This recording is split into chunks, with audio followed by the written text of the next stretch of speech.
All right, ladies and gentlemen, we are back here live, the Porch Live experience. So wherever you are tuning in from all over the world, literally, thank you for joining us.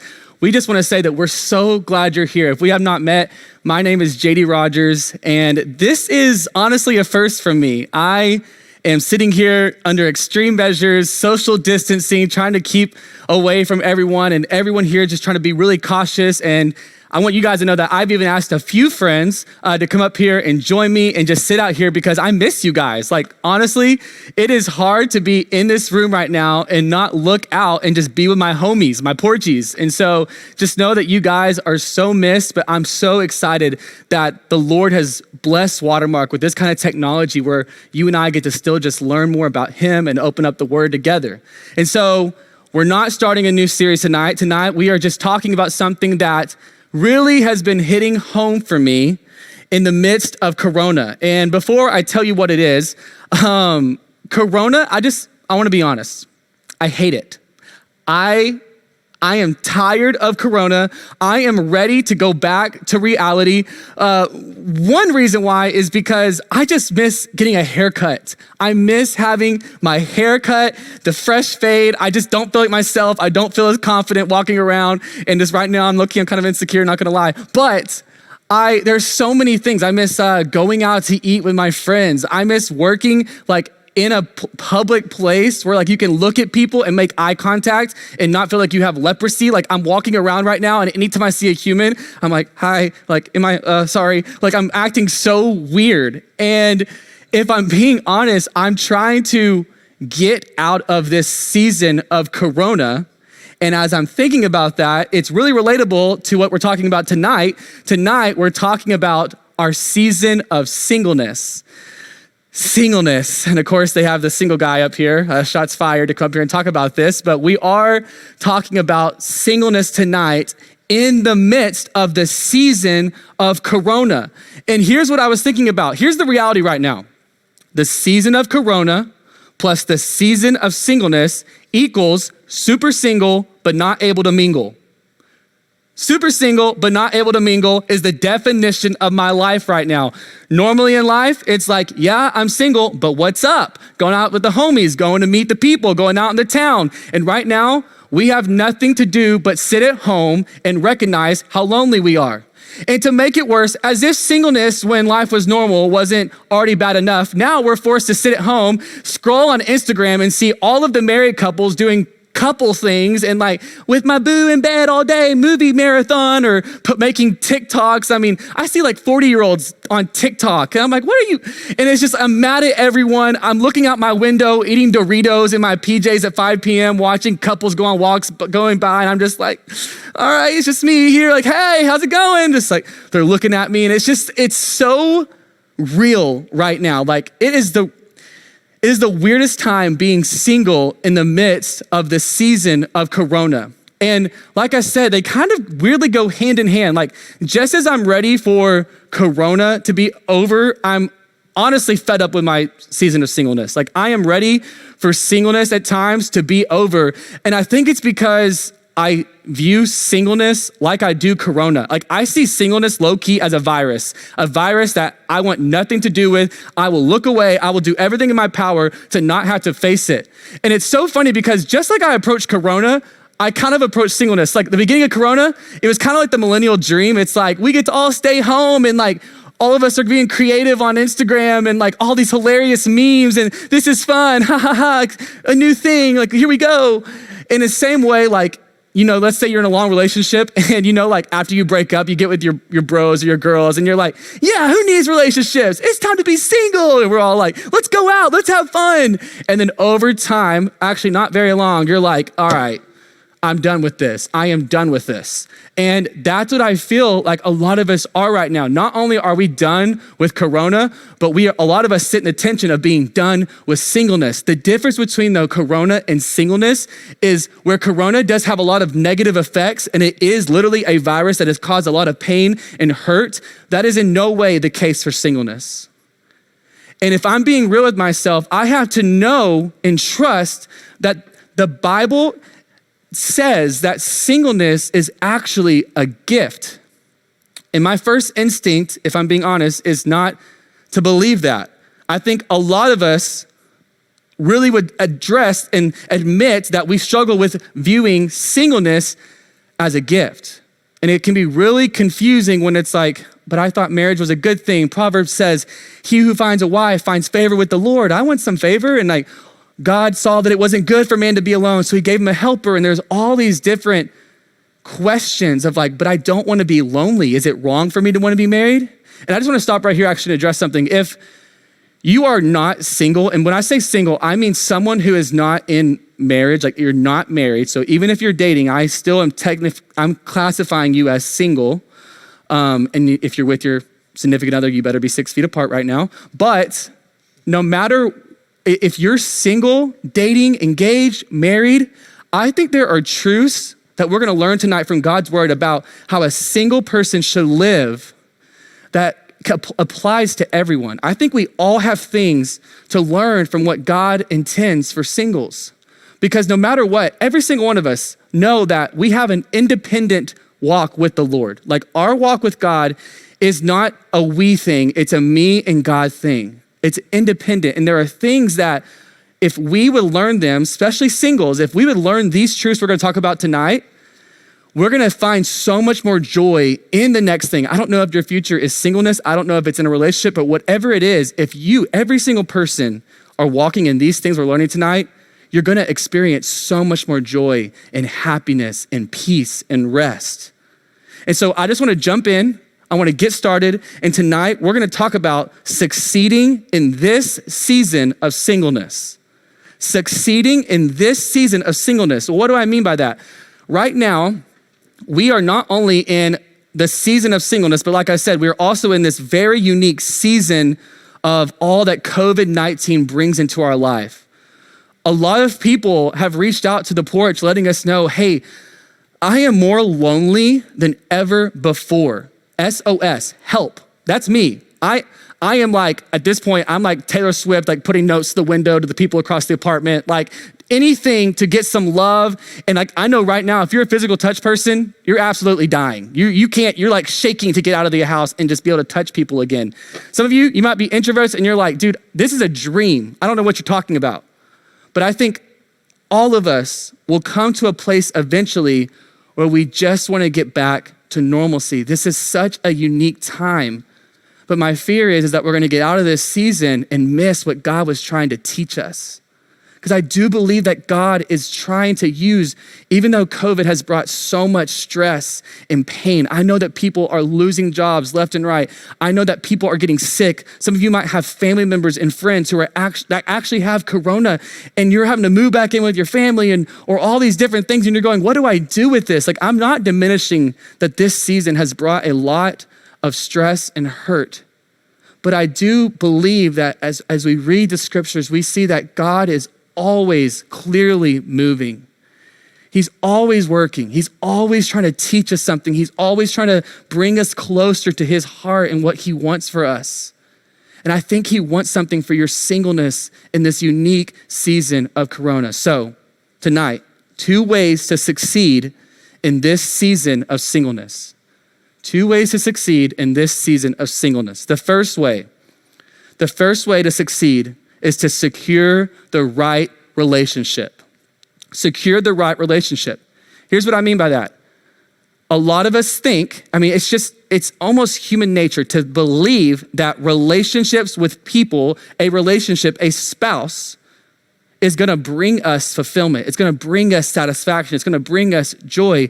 And so we spend our entire life unsettled and uneasy and clawing to get out of singleness because we're trying to secure what we think is the right relationship. But reality is you're trying to put all your security and all your significance in the wrong relationship. And so what does it look like to secure ourselves in the right relationship, with the relationship with Jesus Christ? If you have your Bibles, which I hope you do, open up with me to 1 Corinthians chapter 7. 1 Corinthians 7. As you turn there, just a little bit of what's going on here. Paul is the author, the Apostle Paul is the author of 1 Corinthians, and a lot of people are new to the faith. A lot of people are learning what it means to be a Christ follower. And Paul spins this letter to the church of Corinth, telling them, hey, here is what it looks like to follow Jesus. Because they're going, what about this? What about this? Hey, so now that I'm a Christian, what about this? And what about this? And Paul's just addressing, hey, here's what this means. Here's God's design for your season of life. And so this is the part of 1 Corinthians 7 where Paul just tells us, hey, here's God's design in singleness. Here's what it is, verse 32. But I want you to be free from concern. One who is unmarried is concerned about the things of the Lord, how he may please the Lord. But one who is married is concerned about the things of the world, how he may please his wife. And his interests are divided. The woman who is unmarried and the virgin is concerned about the things of the Lord, that she may be holy both in body and spirit. But one who is married is concerned about the things of the world, how she may please her husband. And this is it. This is the thesis of your singleness. This I say for your own benefit, not to put a restraint upon you, but to promote what is appropriate and to secure undistracted devotion to the Lord. Paul is saying, as a single person, he says in that chapter as well, hey, I wish that some of you were single like I am single. Paul was single. And he's saying, because the benefits of singleness is it's a time in your life where you get to have undistracted, unbothered, complete, secure devotion in the Lord, and nothing else is there to demand your attention. It's just you and God and what he wants for you. Paul's basically saying, hey, if I right now had to pick an army to go change the world, I would pick an army of young adult single people. That's who I'm picking. That's my team. His A team are single people, you and I. Why? Because he understood that there was so much worth and there was so much to learn from our season of singleness. But you're never gonna see that. You're never gonna really understand that if you're not secure in the whole object of this principle. So what I mean by that is when I say secure the right relationship, I am saying you have to learn in this season, like Paul is saying, he's saying you need to be able to secure undistracted devotion to the Lord.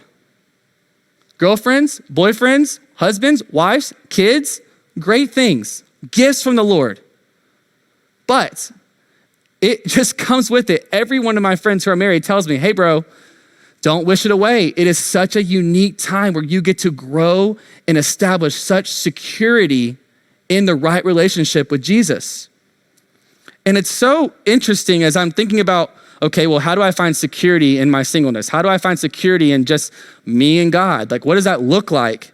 I was reminded of this story of a time where I felt very insecure in college. I was home with all my closest friends back before social distancing. And we had a scary movie night and we were all piled up in the living room, all on a pallet and on the couches, and we watched the movie Strangers, which, spoiler alert, if you've never seen it, I would advise you not to. It is the most terrifying movie I've ever seen in my entire life. The reason why is because there is no premise really as to why they're killing this couple. There's this couple, newlyweds. They were in this house in the middle of the woods, which was the first mistake. But these people come with these scary masks and they just torture them the entire movie. And at the end, she's dragging her knife and the girl's crawling away. And she's her last words are why are you doing this? And the girl's because you were home, and then just stabs her. And you're oh my, what? And I was just so bothered that it kind of carried over to the next morning. So everyone's gone. My roommates were gone. I'm asleep on the couch. And I all of a sudden woke up to this unsettling feeling that I wasn't alone. And so I raised up, me in my boxers only, sorry, bad image there.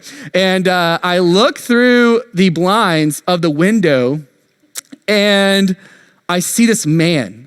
And he's probably mid-40s, too old to be in my backyard. That's the point. A picketed fence, no one should be in unless you are welcomed in, but he's in and he's looking around and I'm like, oh my gosh, there's a thief in my backyard. And he starts walking towards the back door and I'm like, oh. So what do? I grab a bat and I ran to the closet. I ran down the hall and I hid in the farthest room, in the furthest closet, and I tucked myself behind the clothes in my underwear, crouched down like, oh my gosh, okay, what's happening? All of a sudden, the door opens. Anyone home? And I'm like, nope. You know why I'm not home? Because in Strangers last night, the person was home and that was enough reason for them to get killed. And I'm not trying to get killed, so I'm not home. He's gonna have to figure this out on his own. If he's trying to steal, he's stealing by himself today. And so I stay in the closet and all of a sudden, I start hearing footsteps coming down the hall, right towards my direction. And I am tripping. I am breathing. My head is down. I am sweating. And all of a sudden, out of all the rooms in the back of the hall, the room I'm in, I hear, and I'm like, why? Get some WD-40 on this stuff, please. And the door opens and he walks in and I'm like, why is this man in this room? And then the doors are kind of partially, it's like those trifold doors.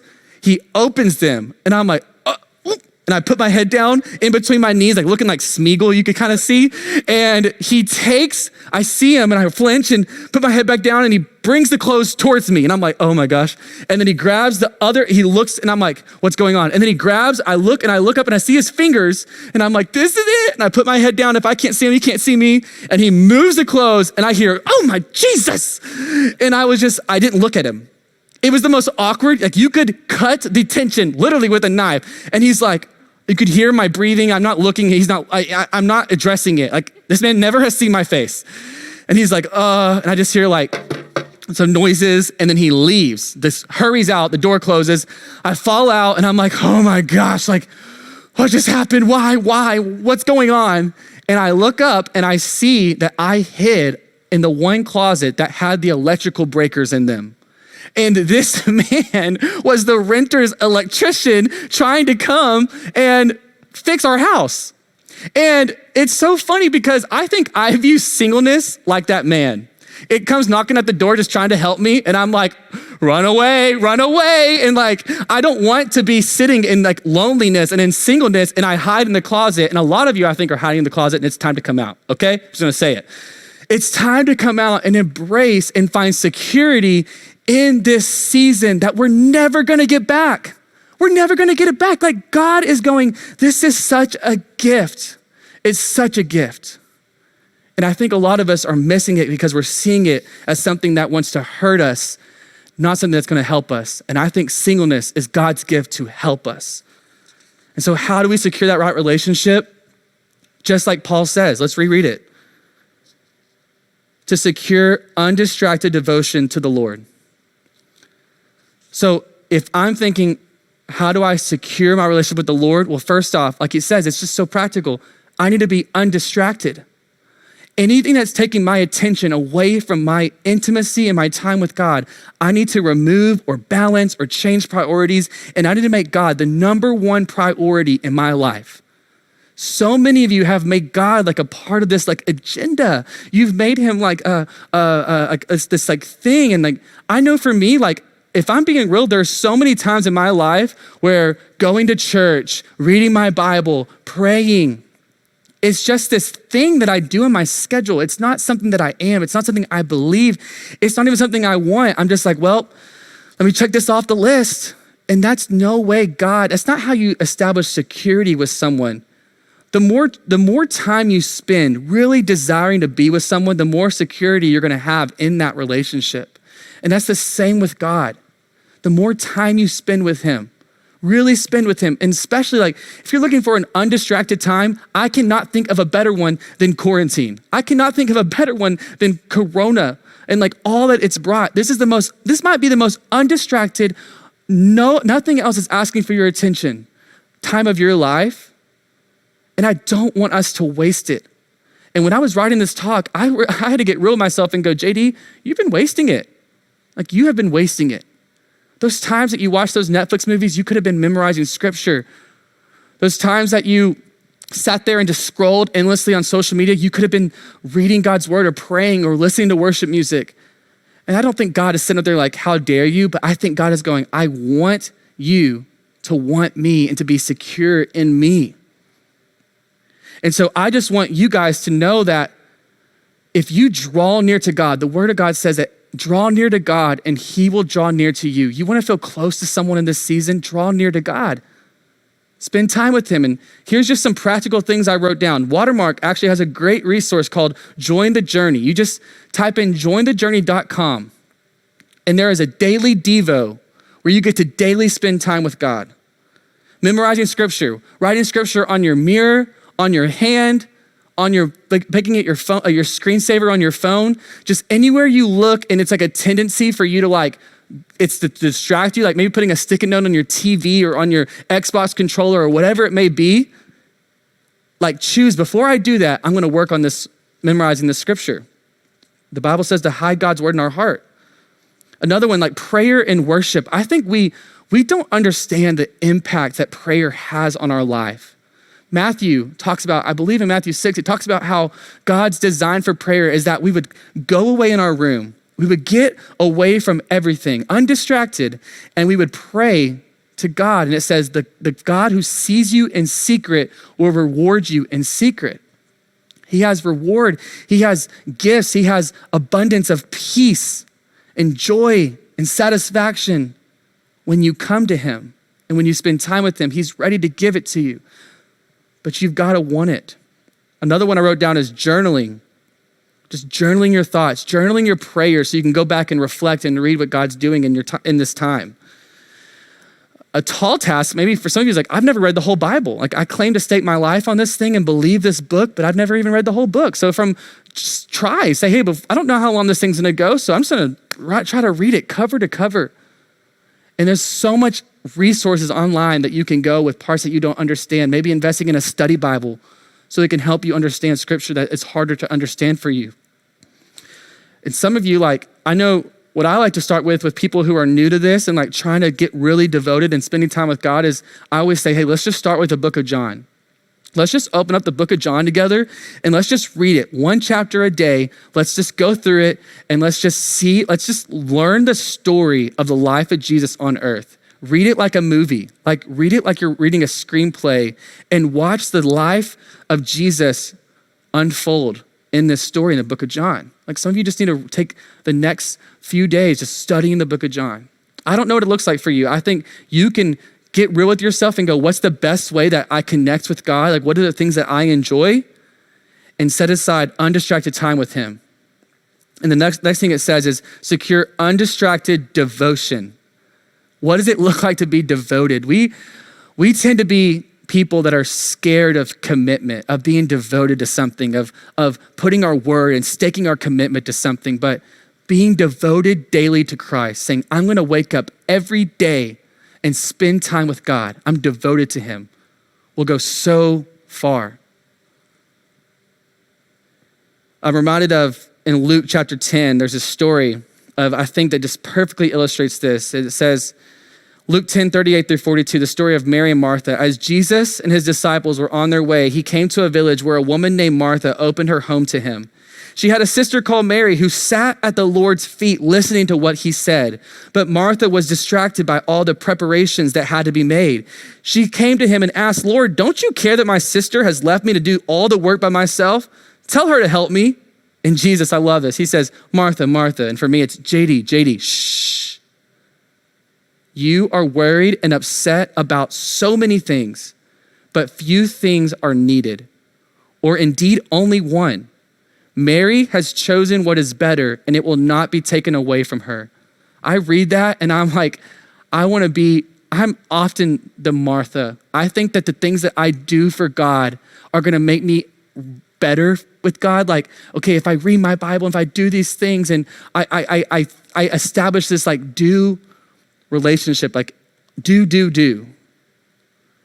And now that all my work and my friends and the things that I used to fill my time with are taken away because of this season of quarantine, there's not really much that I can do. And so all that I'm left is to be like Mary and to sit at the feet of Jesus. And what I mean by that is, like I talked about, is being devoted and spending time with him and trusting that that is what he wants and that that's what is going to bring me actual peace and joy and fulfillment and satisfaction. And that's how you secure a right relationship with the Lord. There are so many things that we search to find security in, like I said, but if you would just trust what Jesus says here. Martha, you're so concerned about so many things, but Mary, she's concerned about one thing. She's got it figured out. It's coming and just being with me, not doing and being a busybody. Your productivity doesn't produce more like prosperity with me or more favor with me. I just want you, and I've always wanted you. And God wants you now in your singleness, and he wants you in quarantine, and he's saying you don't have to be lonely. You can spend time with me, and I need to be reminded of that truth. And so the first one, like I said, securing the right relationship, like just remember, it's not in a person, like it's not in an idea or dating or marriage. It's securing in this time your relationship with the Lord and with God. And the second one, the second way we succeed in this season of singleness is to surrender to God's design. As I'm learning more of my Bible, I am seeing that God is a master designer. He is the creator of everything. He is the gift giver. He is all these things that I read, and it's like, I wouldn't go, if I saw a painting, and I wanted to know about the idea and what gave the inspiration behind the painting, who am I gonna go to? I'm gonna go to the artist of that painting. And we search to find design, what we're looking for joy and for fulfillment. We search in all these places, and God is going, hey, I'm the designer. I designed this season of singleness with so much for you that I want you to experience, but you're gonna have to trust that design. And this illustrated for me, I was reminded of the first ever relationship actually in the Bible, Genesis 3. You can turn me to Genesis 3. 1-7. Now the serpent was more crafty than any other beast of the field that the Lord God had made. And he said to the woman, did God actually say you shall not eat of any tree in the garden? And the woman said to the serpent, we may eat of the fruit of the trees in the garden, but God said, you shall not eat of the fruit of the tree that is in the midst of the garden, neither shall you touch it, lest you die. But the serpent said to the woman, you will not surely die, for God knows that when you eat of it, your eyes will be opened, and you will be like God, knowing good and evil. So when the woman saw that the tree was good for food, and that it was a delight to the eyes, and that the tree was to be desired to make one wise, she took of its fruit and ate. And she also gave some to her husband who was with her, and he ate. And then the eyes of both were opened, and they knew that they were naked, and they sewed fig leaves together and made themselves loincloths. Here's what I want you to know. God's design for Adam and Eve looks like this. He created the world. The world was very good. And he said, Adam, Eve, here's the Garden of Eden. There is fruit for days. There is so much for you to enjoy. This is paradise on earth. This is the pad. You have everything your soul needs right here. I've given you a helper and a wife. You guys get to have so much fun. Here's it all. And you would think they would be like, what more do I need? Like us, a lot of us are like, if I just get to marriage, I'll be saying, what more do I need? I finally got it. If I just get that significant other, finally, now I'm here. Now I'm satisfied. And you would think that would happen, right? But all of a sudden, the enemy comes like he does to us, and he starts whispering these lies in their ears. And he starts telling them, hey, why do you think God is keeping that one tree from you? Why do you think that is? And he starts to get you to reevaluate God's goodness and God's character. And he goes, I think God's withholding something from you. I think God's keeping you back from something. You know, he doesn't want you to have a perfect, good life in paradise. No, he wants you to not be like he is. That's why he's keeping it from you. And I think we, in the back of our minds, might believe God is withholding a relationship from us, trying to teach us a lesson or trying to take us through some hardship. And we start to twist God's design.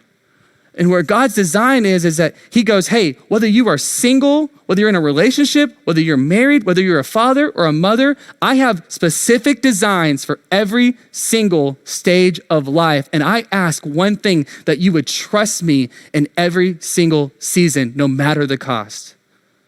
And we don't like that. We don't like to necessarily, I know for me, like I'm scared to put my trust in things that I can't see the end result. It's scary to be like, God, what if you want me to be single forever? What if? And I have to wrestle with these things. And so when I start to see the design that God intended for singleness, it starts to open up my perspective on what God is trying to do in my life in this season. And suddenly all the negative feelings, all the emotions, all the feelings of loneliness, they slowly start to dwindle.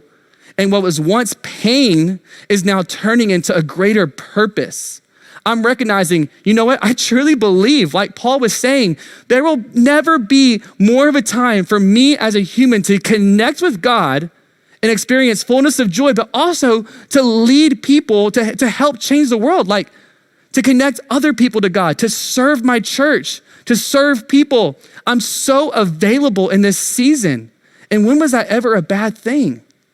To be available, to open up my hands to God and say, God, like, whatever you is, like, whatever you want, like, I want a relationship and I don't really know where you're going, but like, I'm yours. And my perspective starts to change. And I don't think that the tree, like a lot of people ask, so then why did God put the tree in the garden? Like if he wanted everything to be perfect and very good, why did he put that tree there to begin with? Why did he put an opportunity for something bad to happen? And I would say what God was doing there, it wasn't that God, like the tree does not prove or disprove God's goodness. Like what that tree does is it shows man's lack of trust in God's goodness. Like that tree was an opportunity for God to give to man, for man to respond to God and say, I'm gonna trust you. Even though I'm hearing from the enemy that that's gonna offer me more, that tree has fruit for me to bite into and it's gonna make me wise and it's desirable. Even though I look at relationships on Instagram and I see them, what looks like they're thriving, which by the way, highlight reel, won't get off on that tangent. When I look at all these different things that I think when I get my marriage on the cul-de-sac with going to church and becoming having my golden doodle and successful job, like all of these things, like that's when the enemy says that's the only time you're gonna ever be satisfied. I'm gonna trust you, God. I'm gonna trust that you say that this is a time. Paul, why would Paul say that I wish some of you were single like I am single? It's because he understood God's design for singleness. He understood it. And when you understand God's design for your singleness, it doesn't mean that God is suddenly like, okay, now that you understand, here's a marriage. It's not like that. But you will start to experience his promises. You'll start to experience peace and comfort and confidence and purpose.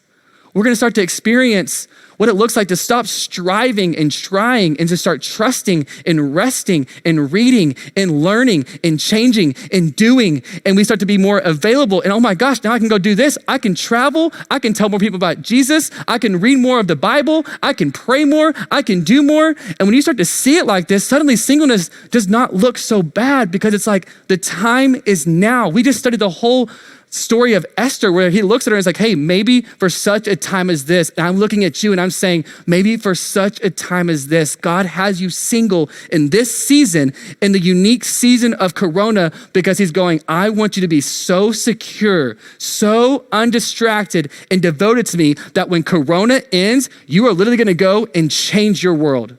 You're gonna go and through this security and through what you're learning in this season, you're gonna go and it's gonna impact people when we get back to normal life. Just you wait, just you trust.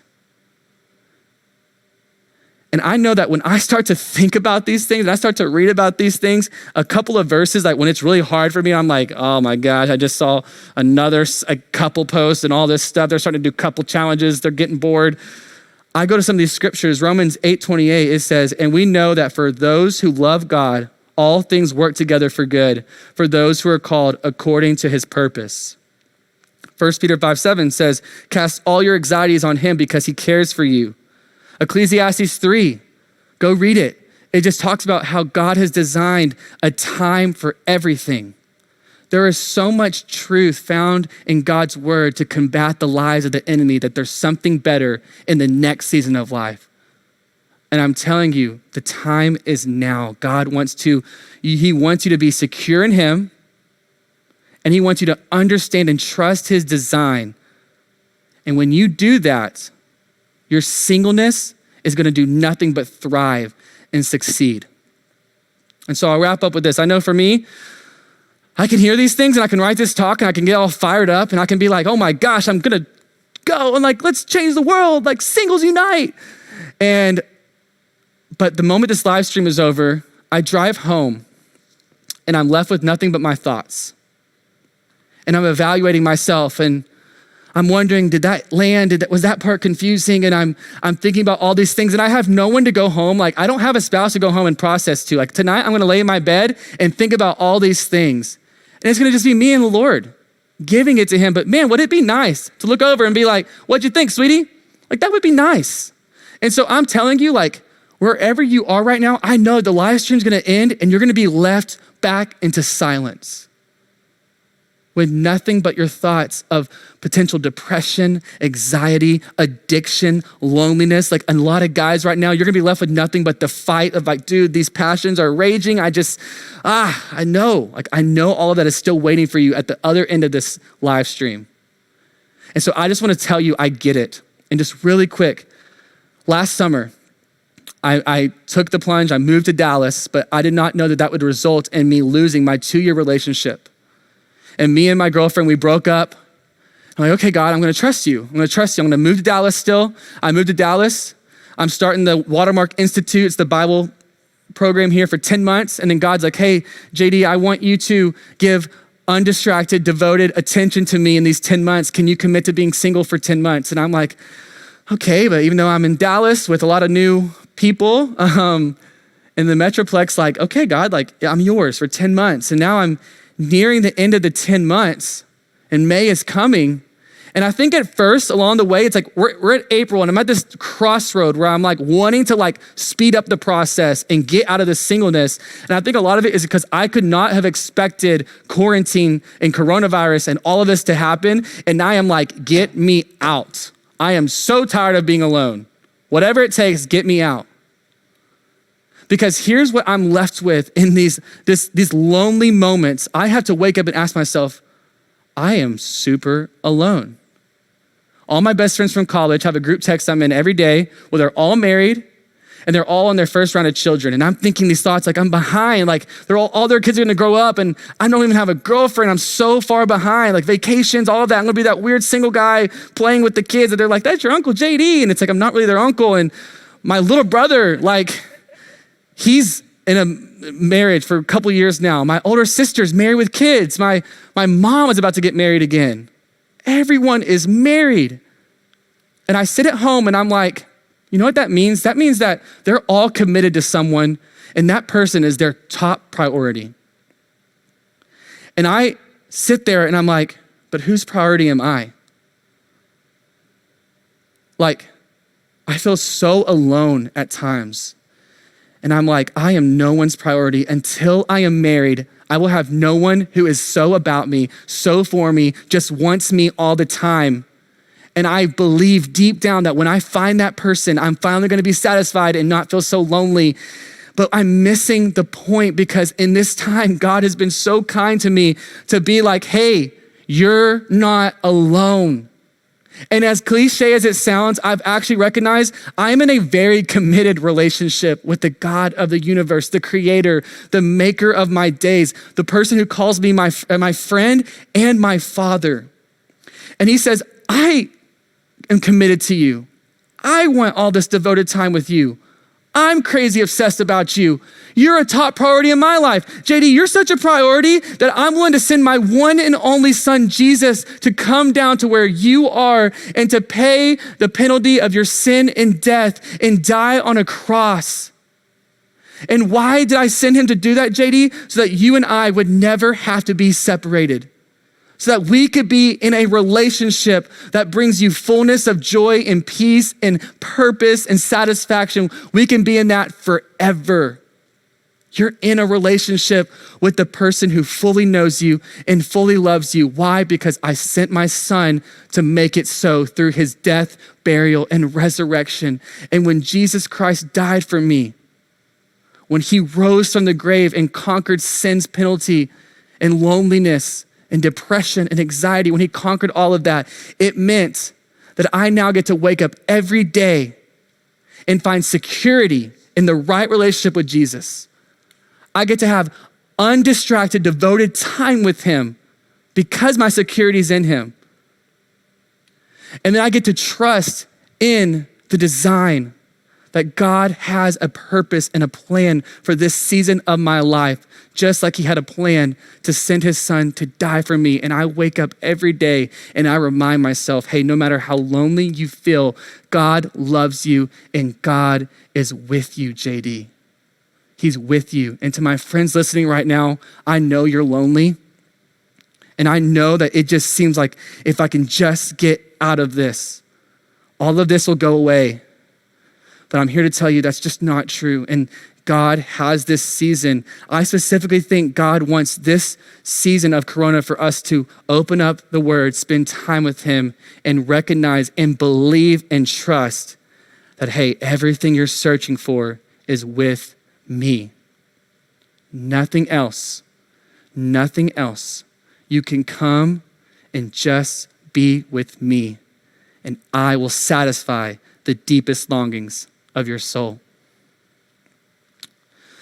God, I am so thankful that although I am so prone to doubt, so prone to fear and reject this season, that I am so quick to not believe that you're trying to work out something for my good. I'm so quick to doubt that you designed singleness, that you designed this season of my life just like you designed every other season of life. And you want amazing things from me.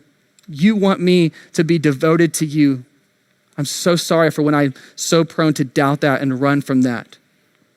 And for my friends that are battling loneliness, are battling trying to rush out of this season because they don't believe like that you're enough. I pray that tonight, that this season would change our lives. That when life goes back to normal, when we are back to whatever the new normal is gonna look like, that we go sprinting in, not trying to sprint out of our singleness, but trying to sprint into your design, into your purpose, into your plan, trusting, I don't know when the season's gonna end, but I trust that it's gonna be good because my Creator, my Father said so. And it's him that I wanna be with more than anyone else or anything else. So that is why we come in this moment. We open up our hands and surrender our life to your design, our Father and our friend. In your name that I pray, amen. Let's respond in worship.